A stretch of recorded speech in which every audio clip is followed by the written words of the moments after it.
Hello, everyone, and welcome to the CarAlarm podcast. My name is Alex. And I'm Gaven. And once again, we are doing our weekly wrestling review, where we're going to review Raw, SmackDown, and then we're going to say which one we like best and why. Which, usually is pretty obvious, but hey, we may surprise you. Yeah, it'll probably end up just whichever one we go more in depth to will be the one we like more. But we'll start off with Monday Night Raw from September 4th, 2017. So the show started off with a singles match between John Cena and Jason Jordan. Which was incredible. Yeah, that was a nice little surprise. I really enjoyed the whole match.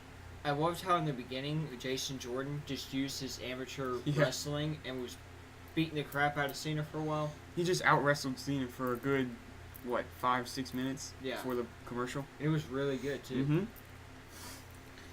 Cena ended up winning with an AA before Roman Reigns would interrupt his celebration to ask why it took John Cena so long to beat Jason Jordan, who he called a rookie, if he's as good as he says he is.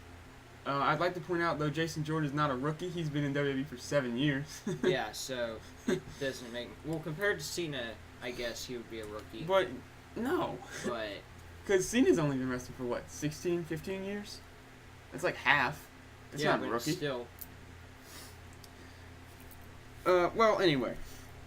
John Cena basically says Roman Reigns is stupid and that his zipper is undone. And Reigns says that it's because he busted it because the big dog. Yeah.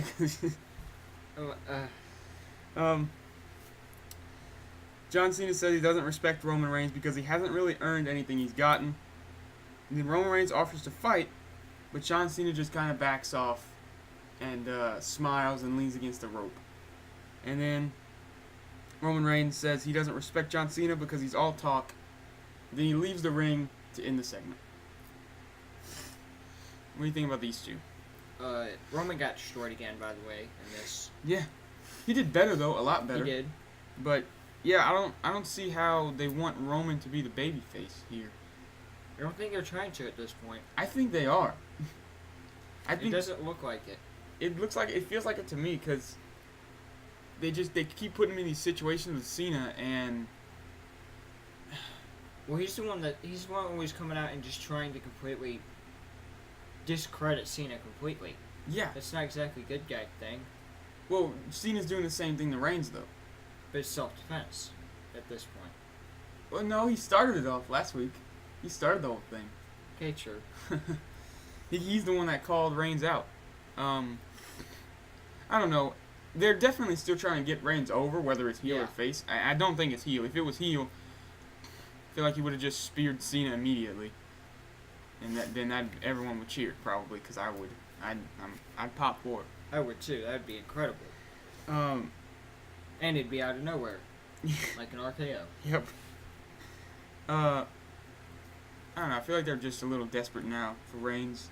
What's it been? How long have they been doing this whole thing? Since the Shield broke up, basically? Yeah, a few years now. About 3 years? A little over 3 years? About 3.5, yeah. That's a lot of time to try to get one guy over, and it is not working at all. No. They should just give up. At this point, they're just killing him. Yeah. Alright, let's move on to Rhino and Heath Slater versus Sheamus and Cesaro. And under this match, I just wrote squash. It was. It was a little longer, but it was still a squash match. Rollins and Ambrose were at ringside, but nothing ended up happening. I was watching this match, and I got like halfway through it before I actually realized there was an actual match going on. Yeah. Wait, what? Why? It just wasn't very interesting because... Oh, no, yeah, it was wasn't. A squash match. It wasn't... We didn't even get to see Rhino and Heath Slater's entrances. Yeah. So, they were just in the ring when the commercial came back, and Sheamus and Cesaro were just coming out. So it's not like anyone had any hopes Slater and Rhino would do anything. I did. So I like Heath Slater. Heath Slater should win that Universal Championship pretty soon. 3MB can finally have a reunion. And they'd be the top dogs. Yep. Alright, next up is Jeff Hardy versus The Miz for the Intercontinental Championship. Last week, Jeff Hardy won that Battle Royal to face The Miz this week. And Halfway through the match, the Miz and Matt Hardy or the Miz Taraj, excuse me, and Matt Hardy get removed from ringside, but Maurice is still left there. I don't understand why, but she was on the other side of the ring, I guess, and she wasn't really doing anything. So I guess the ref didn't notice her or didn't see her or didn't whatever. care. But after that happened and Maurice was left, I knew Hardy wasn't gonna win. It was just like Maurice is gonna somehow cost Jeff the victory easily, and it was kind of a dumb way to cost him the victory. It was really weird. Yeah, she just slapped his wrist and Miz so out of the way. So Maurice tells the Miz to dodge a swanton bomb. She kind of just taps him on the wrist, says move, and he rolls out of the way of a swanton bomb, then hits the skull crushing finale and wins. She did not cheat at all. She didn't do anything bad. She just said, watch out. That's what a manager's supposed to do. You know, like Lesnar screaming at Brock Lesnar every time his back touches the mat. You mean Heyman? Yes. Yeah, that's... What did I say? You said Lesnar. Oh. Lesnar screaming at Lesnar. Brock, get up! That'd be hilarious. You know what? I'm game for it. Paul Heyman passes away and Lesnar gets PTSD. Well, don't say that. Kayfabe. Kayfabe, yeah. Of course it's gonna be. We don't want Heyman actually going. Yeah, I love Paul Heyman. He's great. Next up, we have Drew Gulak, Tony Nese, and Noam Dar versus Grand Metalik, Cedric Alexander, and Enzo Amore. Enzo comes out and announces all of his opponents, which I guess is his thing now. And he kind of... What I really took from the promo, I guess, was the only important thing, is that Enzo's character is kind of turning a little heelish, because he said he wanted to start doing whatever it takes to win, so he started kind of cheating a little bit. I like it, though. Yeah, me too, because Enzo kind of started getting boring, which is surprising, you know. I never would have thought, like, this guy's going to get boring pretty quickly.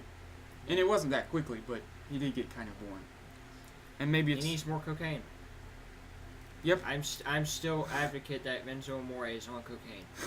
Just, have you ever... You see how this guy moves? Yeah, he's very just sporadic. Like, all around the ring all the time, just screaming more than John Cena does. So... I'm surprised in the last two promos he cut against Roman, he didn't start screaming. Cut against who? Roman. Who you talking about?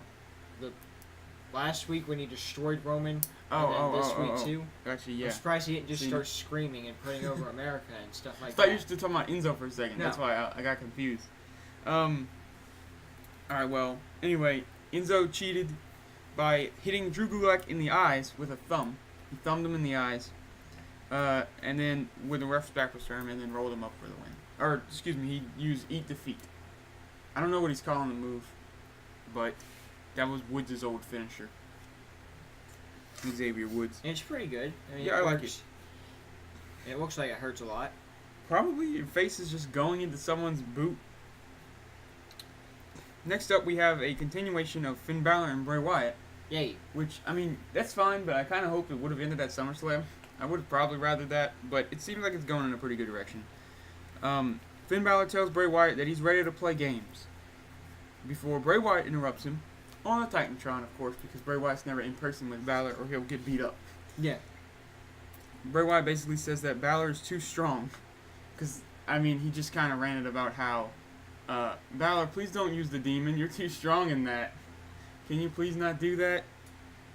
He wants Finn Balor to not use a demon this time and to be normal himself. Finn Balor. Yeah, to be just himself. Finn Balor doesn't care. He didn't really say he wasn't gonna do that, but he didn't say he would. He just kind of dismissed Bray Wyatt. Now, the whole entire Wyatt promo talking, the whole rambling about him hunting and all. Yeah. It did all kind of tie into. Yeah, it did. I kind of did like the promo. He called Finn Balor. I think he called him a bow. He called the demon his bow and arrow. Yeah. And he wanted him to put down the bow and use his bare hands like Wyatt does, killing deers and stuff. Yeah, because he sucked, or it was too easy or something. He said with the bow and arrow, so he used his bare hands. Yeah, I thought it was a pretty good promo for once. It makes Wyatt look like a sociopath, which I am okay with because that's what Wyatt's supposed to be. Yeah. So yeah, if Bray Wyatt's scared of the demon, that's fine. So he'll probably... I don't understand it. Me either. He probably won't use the Demon at the next pay-per-view. And he might lose clean, and maybe there will be a best 2 out of 3, rubber match with Balor and Wyatt, and he'll do the Demon again. Or he won't, and he'll still win clean. Or he won't win. Or he won't win. And then we have Wyatt with 2 big wins. I wouldn't like that, though. He cheated against Rollins. I'm sure he would cheat against Balor, too. But Balor, he's the first ever Universal Champion. That man needs that title back. Yes, he does. He needs to fight Brock Lesnar. Yeah. I'm still advocating for that. Lesnar versus Finn Balor. For the Universal title. I like that, wins. but I want Strowman to get that championship right now, honestly. Yeah, I do too. Strowman's amazing. We'll get more into that in a little bit. Next up, we have Sasha Banks and Alexa Bliss versus Nia Jax and Emma. This kind of just came up backstage, where they were just nothing really much, just backstage talking between the girls, saying we need to team up to beat these guys. However, if Nia Jax and Emma would win this match, it would be made a fatal 4-way at No Mercy for the Women's Championship. Which neither Alexa or Banks wants. Yeah. And that's exactly what happened.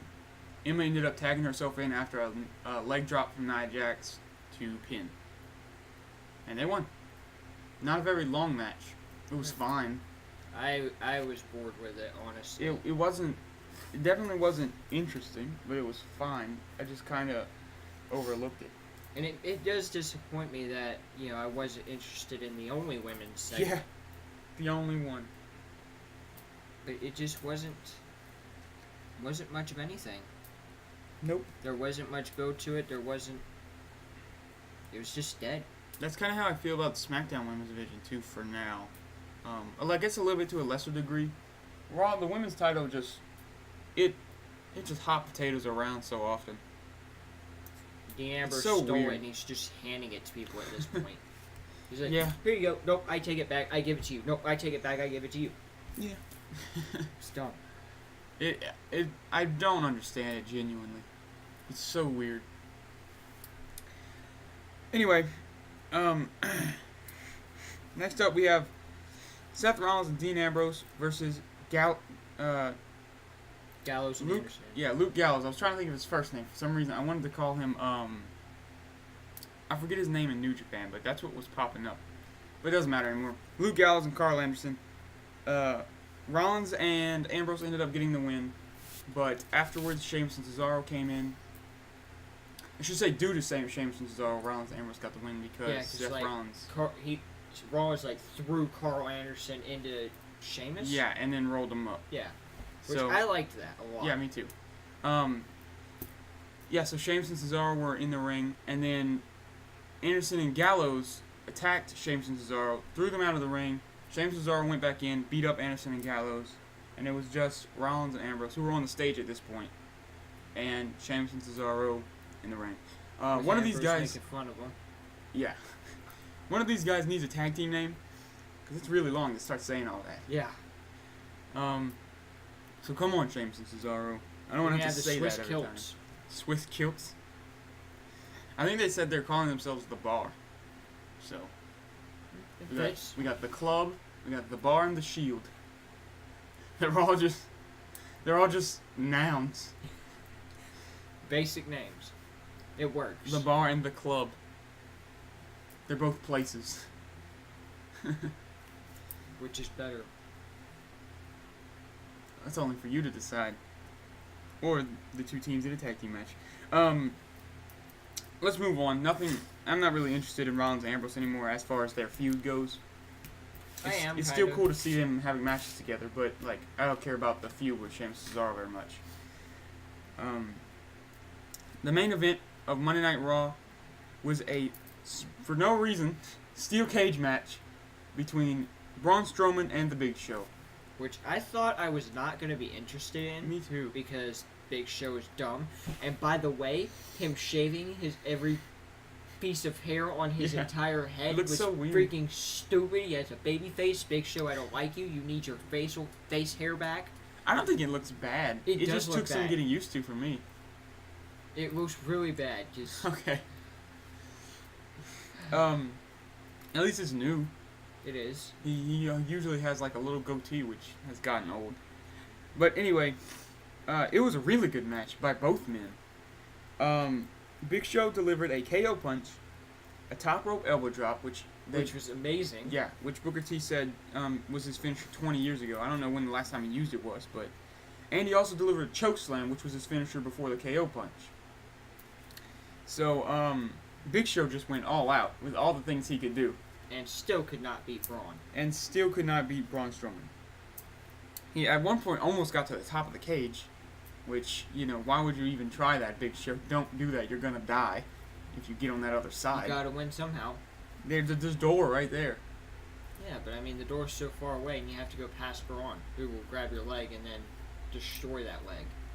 KO punch him while he's on the ground still. But he's got to charge that up, you know that. He can charge it up. He had time to get up the cage a little. True. Anyway, Braun Strowman pins Big Show after a superplex and a body slam. Strowman's finisher body slam. I think Michael Cole just calls it a running body slam. Yeah. So, afterwards, Braun Strowman says he will do the same to Brock Lesnar and that he will win the Universal Championship at No Mercy. And he throws Big Show through the cage. Yeah. So, before leaving the entire ring, the steel cage is still down. So, when the match started, it was Big Show and Strowman. I knew something was going to go down. This wasn't just two big guys for no reason. Henry and Big Show, I don't know when it was a long time ago, I think. Mark Henry got blasted through the wall of the steel cage. It was on the side of the announcer tables. Those aren't there anymore on Monday Night Raw. So everywhere the wall could have broken is, it would have fallen onto the crowd. So it could. So I was like, okay, it's going to break by the ramp. And that's exactly what happened. Braun Strowman threw Big Show through the side of the steel cage facing the ramp. It looked good. It was nice. It was cool. It was awesome. I loved it. And that's what ended the show. Big Show bouncing off of that steel cage on the ground. Dead. Braun Strowman killed Big Show. Honestly, so apparently Big Show's going in for a minor hip surgery. Really? Yeah. But it's nothing big. I think it's just a thing he's just got to get done. But I think this is a good going away match. For good for Big Show from WWE. I don't think he's going to put on a better match with whatever time he's got left. So that was really good. I mean... And it kind of wrapped up his whole career with moveset-wise, because he hasn't done the chokeslam in a while, I don't think. Did he do it to Big Cass? No, he didn't. And I know he didn't do the elbow drop. No. I think he needed the steel cage for that. So... I mean, he was the best I've seen him in a long time. Yeah. He was just boinging Braun Strowman around the cage all the time, destroying Braun. It was great. It was a really good match. Which, I'm not a fan of Big Show either, but I'll be a fan of you if you have good matches. So yeah, I'll be a fan of your matches. Yeah, maybe not if you're in person. Yeah, but Roman Reigns. Fan of the that matches. disappoints me though. Not the character. Yeah, I know. You want to move on to SmackDown Live? Yeah, we can do it.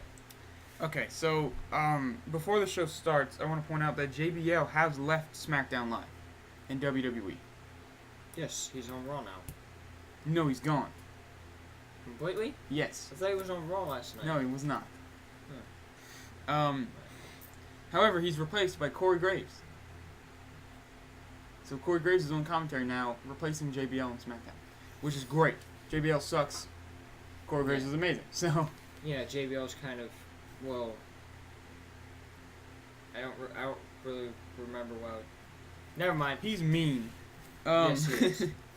And not in the good way either. No. So the show opens, allegedly not kayfabe. The show opens with Carmella and James Ellsworth, who are out, but they're kind of about to say something. James Ellsworth, I think, introduces Carmella before they're quickly interrupted by Kevin Owens, who says that Carmella's match with Natalya is going to have a special guest referee, and he demands the referee to take the shirt off so he can put it on, as he did last week with Sami Zayn. But before the ref can get the shirt off, Shane McMahon, I almost just said Mr. McMahon, Shane McMahon interrupts him and says that Kevin Owens is not going to run the show. Kevin Owens blames Shane McMahon for not getting his U.S. Championship back, or I think defending it, actually. It changed his hands so many times, it's hard to keep track.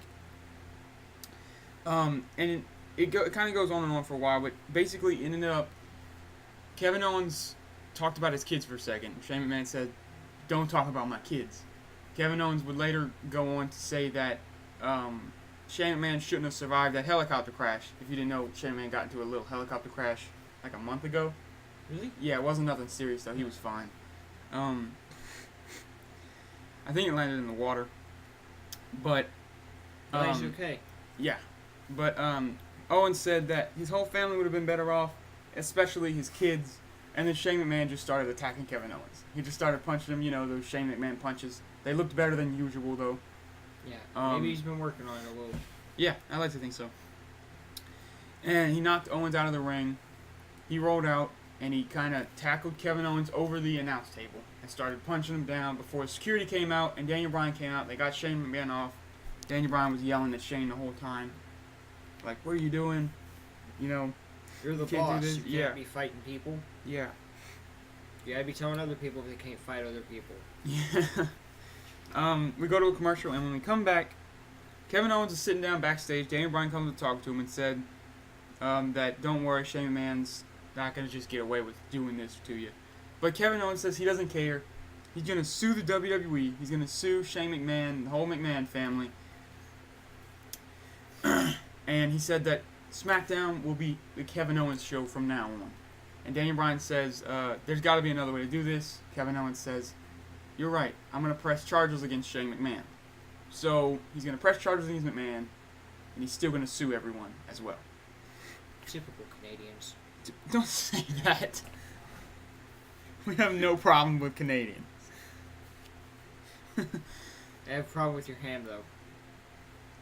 Anyways. A lot of great Canadian wrestlers exist, Kevin Owens is amazing. I know you like Kevin Owens. Yes, it is. So next up, we actually have the match with Carmella versus Natalya. A distraction from Ellsworth lets Natalya roll Carmella up. So Ellsworth, Carmella hits Natalya with a super kick, and then he goes for the cover. Natalya kicks out at 2. James Ellsworth tries to, I think, say something to Carmella, but he drops her briefcase in the ring. The ref thinks she wants to cash in. He's like, "Oh, are you cashing in?" He asks her, and she's like, "No, I'm not cashing in." And then Natalya rolls Carmella up to get the win. I still don't understand how that could mean she's cashing in when Naomi isn't even out there. Natalya's champ. I forgot that. Yeah. Natalya won the title, man. I completely forgot that. Yeah. It makes sense now. Yeah. Yeah, it does. So, Carmella ends up breaking things off with James Ellsworth. Good. She says he's a worthless human being, basically. Yes. I think is the words he used. James, I don't like you. Go away. Okay. Go be some jobber on some show we don't know However, later on, backstage, James Ellsworth apologizes to Carmella, and she says from now on, they are doing things her way. She kisses him and then slaps him really hard. Good. And then she walks away. So they are back together again. He still just needs to go away. Yeah. So, next we have Dolph Ziggler's re-debut. You've seen the promos that he's been cutting, huh? Where he's saying he's gonna try to basically do whatever he can to get over. Yeah. I thought this was kind of dumb. I didn't really like it. I explained to you what happened. So Ziggler came out on stage in his normal get-up, his like American flag tights that he's been wearing. Yeah. And his normal Titantron, the DZ logo. And he says that fans would rather some dumb gimmick than himself, basically. Then he goes back behind the Minitron, comes out with a John Cena hat and John Cena's music. He mocks Cena's entrance for a second. He does the same thing with Macho Man. He comes out with Macho Man's music and a random woman dressed like Miss Elizabeth, sort of. Then he goes back and comes out to do Naomi's entrance, which actually that was kind of funny. He had like fake, I guess, just hair dreads tied to his head, and he had Naomi's coat and her music. But after that, he just said he doesn't care about the fans anymore. If he has to do those stupid things to get over, he just doesn't care. And then he left, and that was it. No match. No match, no new gimmick, really. He just... Well, of course, he now has like 5 new gimmicks. Yeah, but they weren't... He didn't really do them, though. He just did, like, the stage part of the entrance. That's good so enough. It was like 2 seconds. Except Naomi's. He did try to do the knee slide that she does down the ramp, but he failed miserably. He went to slide, and his knees just had 100% friction, and he just almost fell over and just kind of started stumbling with his knees. So it didn't work out at all. I don't know what Ziggler's doing. I thought he would be re-debuted, like repackaged or something, but... Nope. We don't get that. No, apparently not. We don't get a Dolph Ziggler we can actually cheer or boo. No. One that's actually doing something important. Yeah. Or at least entertaining. Like Breezango or just Breezango. Yeah. They're not doing anything important. They're not even on SmackDown Live any week. Like on, in the arena. They have video packages. I could live with those video packages for the rest of my life. Yeah. Then I'll be perfectly happy. They never have to be on SmackDown Live again. Of course, I want them to be having matches, win the tag team titles or something, but they never have to. I'll still be happy, and I'll still watch every week just for Fashion Files. Fashion Files are awesome. It wasn't on this week. I mean, they kind of do like one every other week, but I missed it. Feel the gap. Next up, we have Sami Zayn versus Aiden English, a rematch from last week. If you remember, Kevin Owens cost Sami Zayn the match. However, this week English just won clean with a schoolboy. Really? Yep. Why does Aiden English get to win anything? Why does Sami Zayn have to lose everything is a better question. You can push Aiden English, I'm fine with that. If he ends up sucking, we'll find out soon enough, but why does Sami Zayn have to be on the receiving end of this? Why can't you have Mike Kanellis be the... I know he's heel, but whatever, who cares? English can be face. Because the power of love beats the power of Canadians. Reigns is... What are you talking about? I don't know. Reigns is face and he still gets booed. Power of love is Mike Kanellis. Exactly. English beat Zayn. I know. You can't have Aiden English beat. You have Zayn has is to be English on the Canadian? Huh? Is English Canadian? No. Just let me go. Okay, go ahead. Zayn is, isn't he? Yes. Okay, so point is, Sami Zayn has to be on the receiving end of these losses instead of Mike Kanellis, because the power of love overpowers the power of Canadians. Okay, I got you. I don't agree with your logic, but you know what? Maybe that's what WWE's going for. Next up, because nothing, English starts to kind of sing again. You know how he does his singing promo and then his opponent ends up interrupting him. He starts to sing again, but because he only won by a schoolboy, Zayn is still perfectly fine. He's not hurt or anything. So he just chases Aiden English out of the arena. To the back. Daniel Bryan comes out to the ring, and he calls out Shane McMahon. After a bit of back and forth, Shane kind of saying, I regret doing this. I know I shouldn't have done it, but if you were in my shoes, you would have done the same thing. And Daniel Bryan brings up when he was with The Miz, and The Miz was trashing on everything about Daniel Bryan, and Bryan never hit The Miz because he had that self-control. And then Daniel Bryan says he got a call from Vince McMahon that says Shane McMahon is indefinitely suspended. Now, this is WWE. So if he's indefinitely suspended, that means he probably won't be there next week. But the week after that, he'll come back. Or he'll come back in the main event of next week.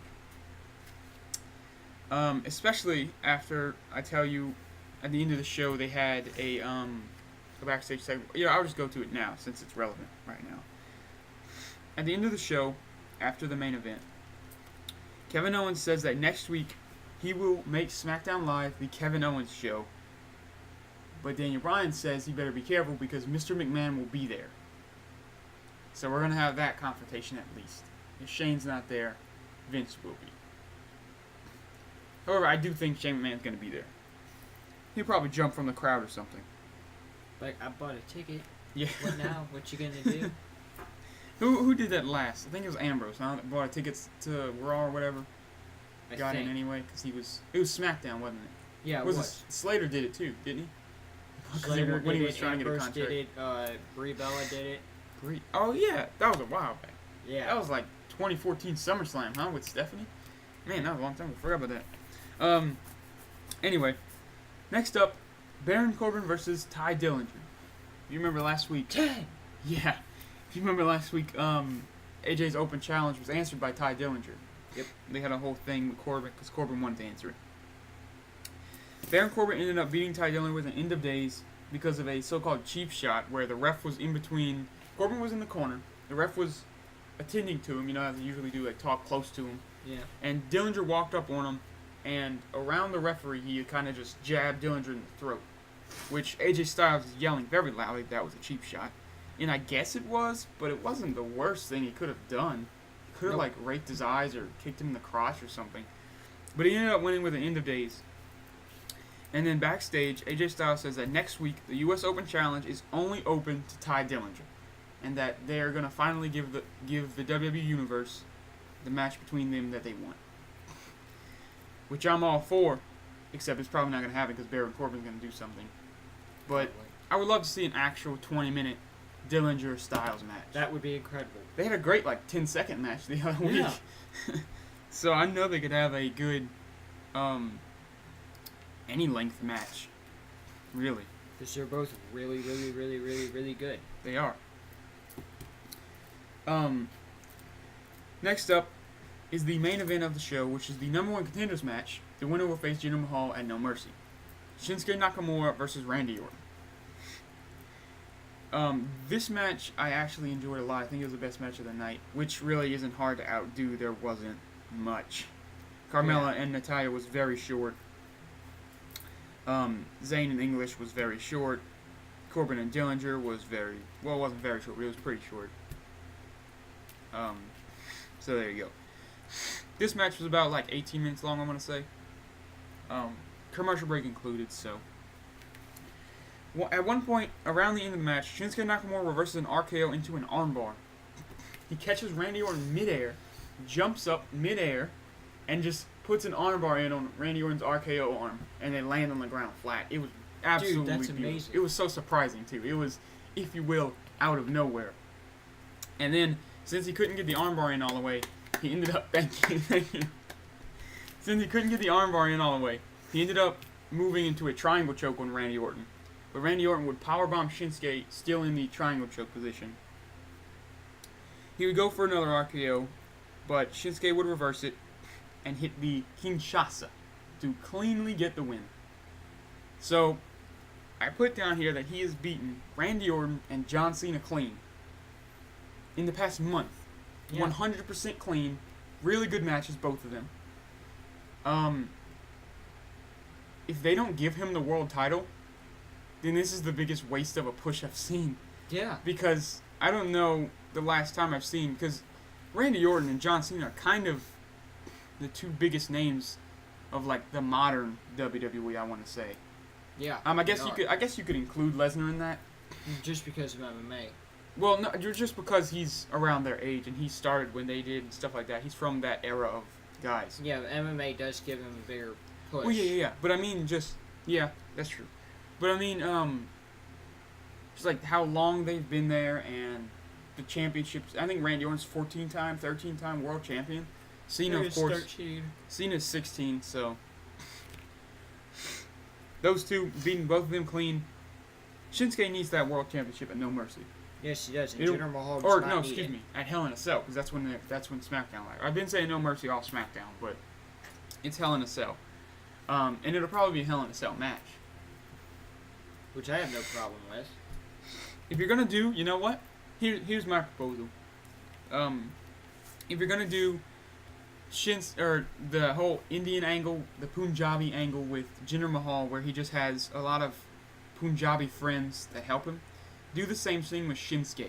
Get Asuka and Hideo Itami and Akira Tozawa to just jump Jinder Mahal and all his friends. That would be amazing.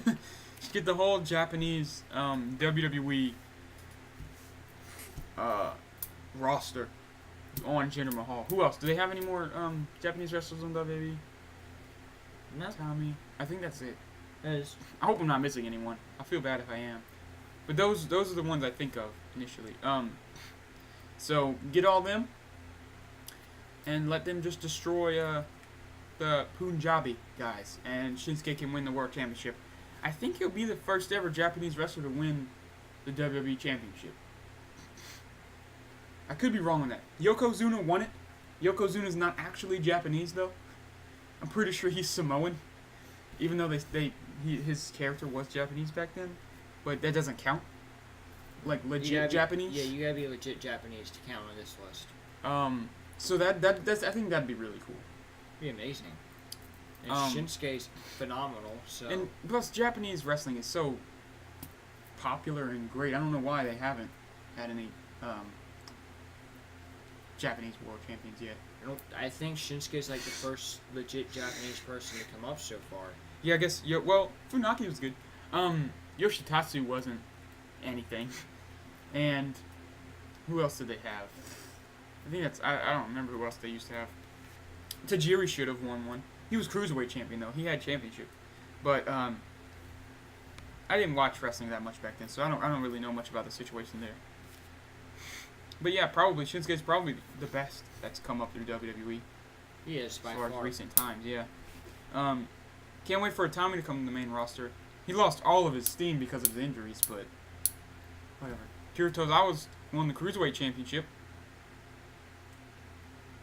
So that's good. You know what? We do not need the title on Jinder Mahal anymore, though. No. We just don't. Let's get it off of.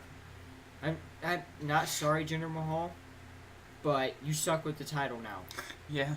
He's so boring. I was okay with you having it because, you are Indian and it was a surprise. I wasn't for it. I'm going to say this now. I wasn't for it. I'm still not for it. It made sense, though, from a business standpoint. And for a little while. It does make it for like storyline purpose because, it is random and it gives a little bit of newness. Yeah. Okay, it gave. And unexpectedness. Especially after the Punjabi prison match. That was just a terrible match. They could have made that match actually good though. You think? If you didn't have the first cage, people going towards the door, pull them away, get close to the door, pull them away. Yeah. Get close to the door. I agree. If you just have like regular beat the crap out of each other, and then the person tries to get out, instead of, oh, he's down, open the door. It was really predictable and it felt generic. Despite the insane amount of rules in that match, somehow it still felt generic. It was just not good. It was just like eating a not salted saltine cracker. It was just bland. Just dried wheat. It's gross. Okay, I know you didn't watch SmackDown, but after hearing me, I think I had a pretty good recap of the show. Nothing else happened. There was a couple backstage interviews, but nothing much. Which show do you think was better? I'm gonna say Raw, because of John Cena destroying Roman Reigns on the mic. I always love that because, it's John Cena and he's incredible on the mic. He's saying things a lot of fans also always say. Yeah. Well, they do say it. Everyone says it all the time. Yeah. No one acknowledges it on WWE. Now we have to because John Cena's kind of screaming it at us. It's nice. I like it. And I also liked Raw better because of Braun Strowman. Yeah, the two main events were really, I think, the best parts of each show. Yeah. And Cena and Reigns was great too. Again, I agree with Monday Night Raw. And because of Cena and Jordan. That was a good match. Incredible match. It was a good surprise. I wish Chad Gable was on SmackDown this week. Gable and Shelton both weren't. I hope Shelton heel turns Gable soon because I want to see a feud between them, and I want Chad Gable to be a singles wrestler. I do too. He would be way better as a He would be great, yeah. And Benjamin can put Gable over, and then he can go into some kind of feud with whoever else. He can have a good match with probably anybody, so. Finn Balor. He's on SmackDown. Crap, I forgot this. I forgot Balor's on Raw.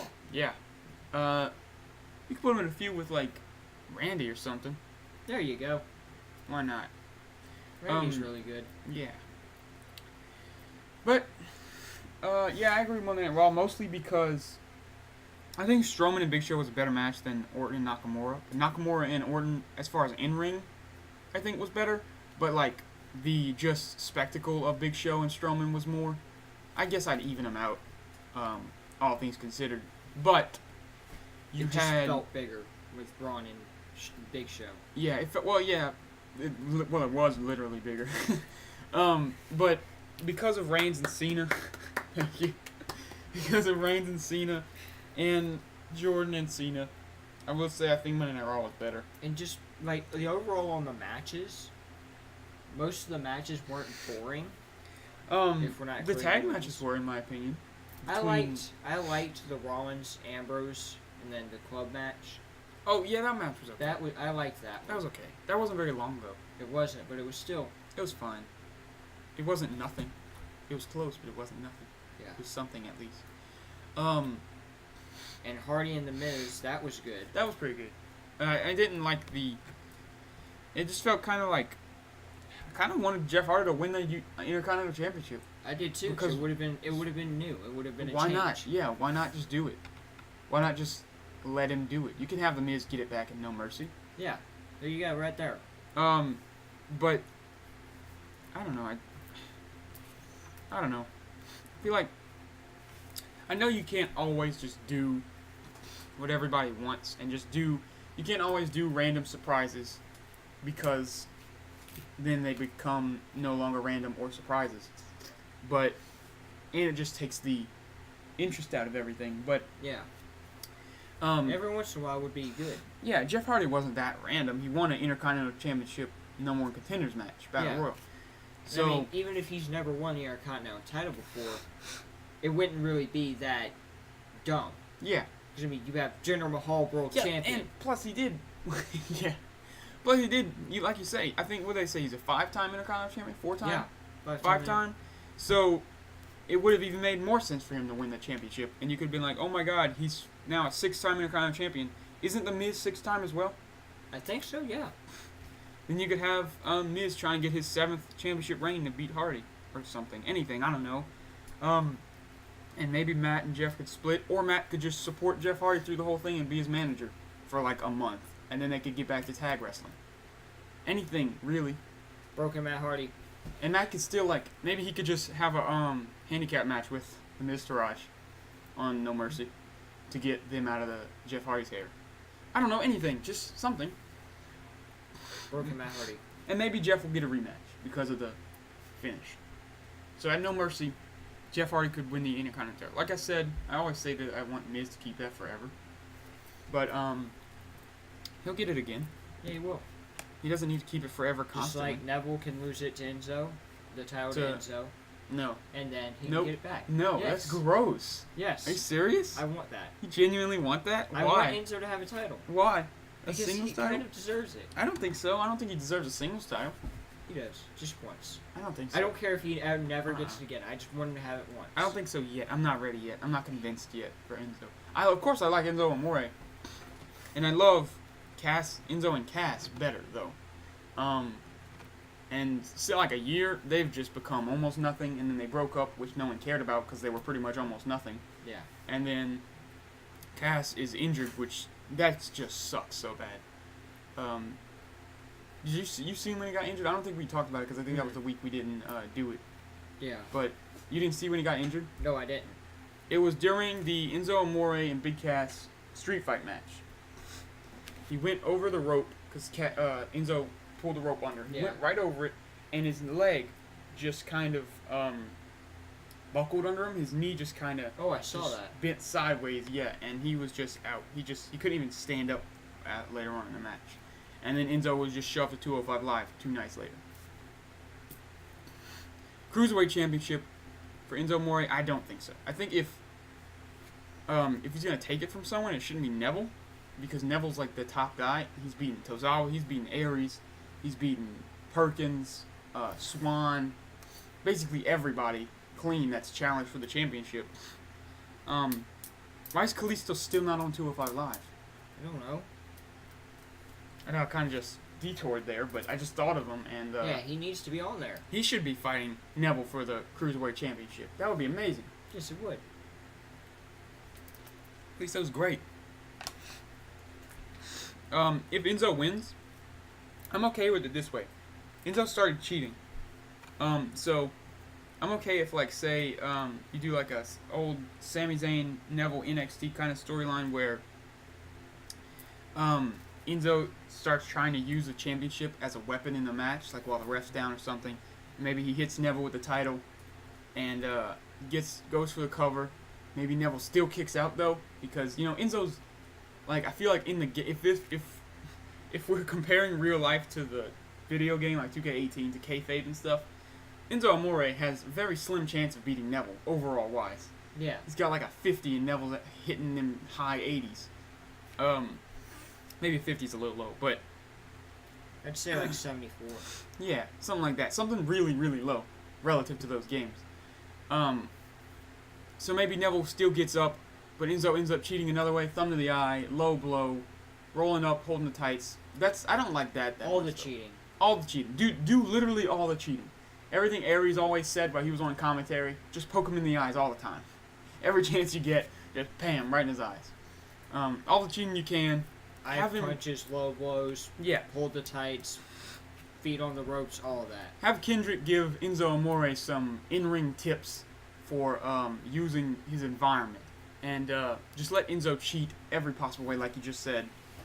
And then he wins the championship. Then I'd be like, alright, that was perfect. That's believable. He doesn't have to be the best in-ring wrestler to win a match. He just has to be smart, and he has to do whatever it takes. Yeah, and all the cheating.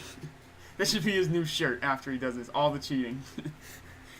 But I think I'd be on board with that. Me too. I think a heel Enzo Amore is much more interesting than a face one at this point. So, there we go. Alexander should be doing some stuff too. Cedric Alexander's great. Yes, he is. Problem is, we don't know what to do with him besides throw No Andor at him. Yeah. Well, that's over now. I don't know what he's doing now. Huh. He's doing nothing now because we have nothing left with No Andor. Well, I don't watch 205 Live, so I don't know about that. I'm just gonna go ahead and assume he's doing nothing because we have no Andor to throw at him. All right. Have anything else to talk about?